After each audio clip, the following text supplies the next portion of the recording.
What's going on YouTube? It's Teej back again with another video, and today we're talking about the Pittsburgh Steelers in our season preview series, and hopefully you all enjoyed today's video. If you do, be sure to hit that like button. It would help you out a ton. If you're new right here, like what you see, want to see more of it, just hit that big red subscribe button. Tell me what you think about the Steelers down below in the comment section. How quickly do we see Kenny Pickett? How many wins do you think this team comes away with? Who are some X factors and some games you're looking forward to watching the Steelers play this year?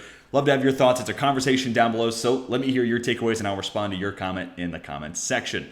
So if you're new to the series, welcome to it. Be sure to go back out and check out our previous videos. We're nearing the end of this series, which means we're getting really close to the regular season. Without further ado, let's talk about win range. My projected win total, 5 to 9 wins. That is a little bit of a wide range, but I could see where the offensive line and the QB position really struggles, and this team is 5-12. So that's why I kind of stretched out a little bit down the line there. But also, Mike Tomlin has not had a losing season in Pittsburgh, so 9 wins is totally plausible. I have a hard time thinking they get there. Also, I should make this note. I am a Steelers fan, so I'm going to try not to go down too many, rabbit holes, but I am passionate about this team, obviously, so there could be some tangents inbound. Right now, I got them at 7-10. Again, concerns about the offensive line, what the quarterback position looks like once we get to the regular season, and the corners. Those are 3 areas that, maybe we can get by with just some weaknesses at 1, but all 3, that's problematic. We'll go position group by position groups and get a feel for my roster. I think it's going to be Mitch Trubisky to start the year. But, man, with Kenny Pickett making plays in the preseason and looking like he can handle, pressure in his face, and he's not necessarily getting the ball out of his hands uber quick, but a lot quicker than what I would have anticipated given, 3.5 seconds or somewhere thereabout in his time at Pittsburgh. So that's an encouraging step in the right direction. But he has dominated to the time of this recording against 3rd and 4th stringers for Seattle, guys who are not going to be playing on Sundays.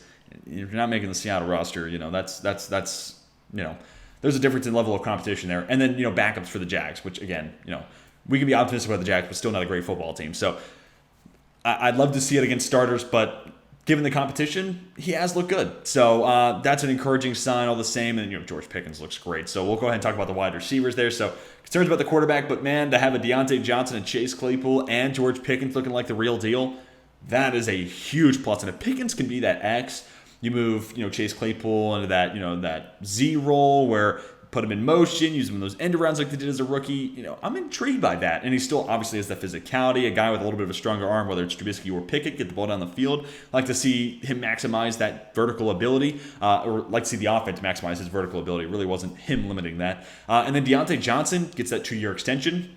And if Pickens is the X and Claypool's the other guy on the outside as the Y, moving Deontay Johnson in the slot feels like not fair, honestly. Feels like he'll be dicing up some slot corners. Now, he'll see Mike Hilton twice a year. That'll be a fun battle if he is playing in the slot. But, for some teams, that's just truly their number 3 corner. And Deontay Johnson will tear them to shreds. So that is awesome. And that's encouraging to where, hey, Kenny Pickett won't hold the ball that long because Deontay Johnson's going to get open in 2 seconds, or, whatever the case may be. So that is encouraging. But this offensive line, man, it's brutal. Man, Dan Moore we'll talk about later, but didn't look great as a rookie. I guess it's Kevin Dotson and Kendrick Green battling out that left guard spot. Green saying he's feeling more comfortable at guard, which that's a good sign, but that almost makes me think at the other guard spot, why instead of moving James Daniel to center, so you can have Dotson at left guard, Green at right, or the other way around, you have Mason Cole there in the middle, and then James Daniels is playing guard. It feels like if there's of those 3 open positions, and there's 4 names, Kendrick Green, Kevin Dotson, Mason Cole, and James Daniels. Mason Cole's the guy I don't want to be having on the field, right? I almost feel better about Daniels playing center, the other 2 competing for guard spots and ideally being your starting guards. But, hey, I'm not there. So, but that being said, those 4 names outside of, James Daniels, those other 3 have been up and down or long time players in a Mason Cole that have been meh, kind of at best. So not necessarily a group that gives me a whole lot of confidence. And then Chukwuma Okorafor, in my opinion, him and Storm Norton were some of the worst tackles I watched play last year, and then he gets a 3-year extension. So the Steelers have hope. He is young. Maybe it's just a matter of time, but the play we've seen so far has just not been good. So, and also I jumped over the running backs, but yeah, Najee Harris is good. I don't know if, you look at the state of this roster, was he worth a first-round pick? I doubt it, but he's a good football player. So excited to see what he is in year 2. And hey, if you play fantasy football, especially in a PPR league, dude's going to put up some numbers. So switching over to the defense, Stephon Tuitt retires, but then, Larry Ogunjobi signs there after initially signing a huge deal with the Bears. But he feels like a guy who can, especially if he's healthy throughout the entire season. Tuitt had a hard time being able to stay out there for the full year. So does feel like, a little bit of subtraction, but a little bit of a plus as well. And obviously TJ Watt, a freak, Cam Hayward, an animal. So there's a lot to like there. Tyson Alualu needs to be better against the run because of some of the concerns there in the middle of the defense. And that takes me to the linebacking core. And it should be noted, Brian Flores hired as a linebacking coach. So I think that will help for someone like a Devin Bush who, considering the Steelers moved up from 20 to 10 to go get him, he has been a little bit of a disappointment. And then Miles Jack, who has had some high highs but some low lows, and everybody on the Jags kind of looked bad last year. So getting away from Urban Meyer, working with Brian Flores, and just being in the middle of a Steelers defense that has a high traditional standard, that's going to be an interesting storyline for this team. So if Jack kind of rolls back the clock, gets back to his prime game, that's a huge addition. And Pittsburgh last year was last in the league and rushing yards per carry allowed. So Tyson Alualu, Miles Jack, Devin Bush, they have got to be better, especially considering the liabilities that this team has at the quarterback position, which we'll talk about now. I like Levi Wallace. He has a really awesome story, but feels like a cornerback 2 or 3. Ahkello Witherspoon, there's some size that I like there. Had some moments, created some turnovers last season once he got to Pittsburgh, but again, feels like, a cornerback 3, maybe with some CB2 upside. And then, Cam Sutton, I've liked. He's got some inside-out flexibility. Again, feels like a corner 2, corner 3 type of guy. So this team is missing that number 1 shutdown guy.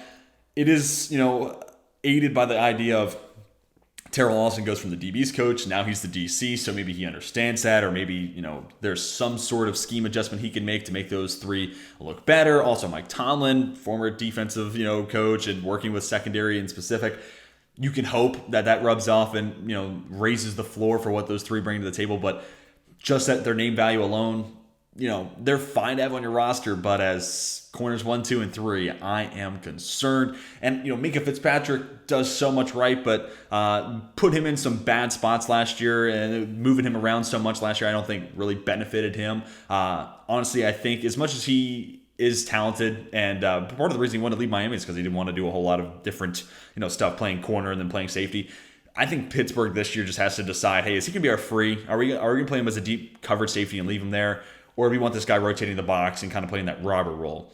I think that's a decision that just has to be made and keep him in that role, because moving him around and trying to do different things ultimately just didn't look all that great at times last year. And then, Terrell Edmonds, I'm not very high on Terrell Edmonds. Another squandered first-round pick in my opinion, but can be a thumper. And, if there are some injuries at linebacker, it could be interesting to see him being someone who's a consistent presence in the box. But all in all, just not has been somebody who's been up to the first round billing. So disappointment there, but there's so much to like. And again, you look at this roster and it's like that wide receiver room. That is awesome. And then you look at the pass rush on the other side of the ball, and it's like, that is awesome. It's a huge asset. But the holes on the offensive line, secondary, and then of course a huge question mark next to the quarterback position kind of negates all the love that I have at certain areas for this roster. So again, 7-10 feels about right. So realistic goal, reach goal, they are what they sound like. So realistic goal, the 2022 draft class shines. So, Pickett exceeds expectations, proves he can be the guy moving forward. George Pickens shows, hey, I'm the number 1. He's the next great Steelers wide receiver, and he can be the act, handle, press coverage at the line of scrimmage. That would do wonders, again, allowing you to shift Claypool and Johnson into even more advantageous roles. But, even someone like a Calvin Austin is this, smaller body, but really twitchy after the catch, gadget guy you can use on end arounds, give him the ball in the backfield even. So like to see what Matt Canada schemes up for, Calvin Austin, but maybe even DeMarvin Leal, 3rd round pick, kind of this tweener that Pittsburgh, weirdly enough, has had good track records with. So you have Larry Ogunjobi this year, but do we see a little bit of Leal? Does he shine? Does he look like the guy who could potentially take over long-term in that Stephon Tuitt position? So a lot of intrigue and a lot of potential with this 2022 draft class. So if they hit the ground running, that obviously bodes well for Pittsburgh and their record, but long-term, that makes me feel a lot better about this team in the years to come. And then reach goal, win 10 games, man. I mean, like, if Pittsburgh won 10 games, I'd be pretty shocked. I mean, and I'm saying that as a fan of the team, I'd be pretty surprised if this team went 10-7. That would signal to me that the wide receivers were awesome. Dan Moore took a substantial step forward in year 2, and then Chukwuma Okorafor did the same thing on the other side. And the interior offensive line was fine, and the corners held up, and Kenny Pickett was something to, you know, write home about, right? Like, he really was impressive as a first-round rookie. So I'm not saying it's impossible, but it's a reach goal for a reason. I do think it is low percentage. Moving on to X factors here, so I'm going to get this one out of the way quick because duh. But, you know, I don't like putting quarterbacks here in the X factors because it's the most important position, so duh, every quarterback is an X factor. But this is one of those teams where genuinely, like Zach Wilson with the Jets, like Tua Tagovailoa with the Dolphins, that could make such a huge difference. Because if Kenny Pickett, you know, is a lot better and deserving of being the only rookie quarterback taken in the first round, there's a lot to like about the rest of the roster, especially with those wide receivers. So that could be something that moves the needle a ton for the Steelers, but realistically, I think you're going to see some growing pains from Pickett, and Mitch Trubisky is going to be Mitch Trubisky, which is going to open up the door to eventually see Kenny Pickett. So this, you know, if it all is great and it blooms, then the Steelers offense could be pretty good and the Steelers team could be pretty good. But realistically speaking, I think you'll see some struggles from a first-year quarterback and first-year starter, making that, you know, transition from college to playing in the NFL. And, you know, also, like, I'll let this be known that, you know, Kenny Pickett was not somebody I was super high on. He was like my QB 3 or 4 last year in the draft class. I had to go back and check out my rankings, but was not QB 1, which is where he was drafted. And part of that was because, you know, he finally breaks out after having, you know, 4 years as a starter and being kind of just a gritty, grinded out type of college quarterback. And then as a fifth-year, you know, player in Pittsburgh and one of the weakest years the ACC's had in at least half a decade, maybe even more than that, he becomes a guy who breaks onto the scene. So at 23 years old, the weakest we've seen the ACC in quite some time, Kenny Pickett shines. Some of those surrounding, you know, as much as you may have liked the tape, some of those surrounding circumstances make me a little less impressed with Pickett, but I could be wrong, right? And again, he's looked good this preseason. So moving on, you know, Dan Moore, again, not great as a rookie. And, you know, a lot of people made, you know, there's clips left and right about Myles Garrett embarrassing him, but, you know, Myles Garrett does that to just about anybody. So Dan Moore, just hopefully with year 2, there's not a whole lot of rhyme or reason to why he's on here. It's not like I'm seeing him every day in camp, but he right now is one of those major weak points on that offensive line, and you could, you know, put in, you know, a second player here in Chukwuma Okorafor, especially considering he got that extension. But, you know, 4th round rookie.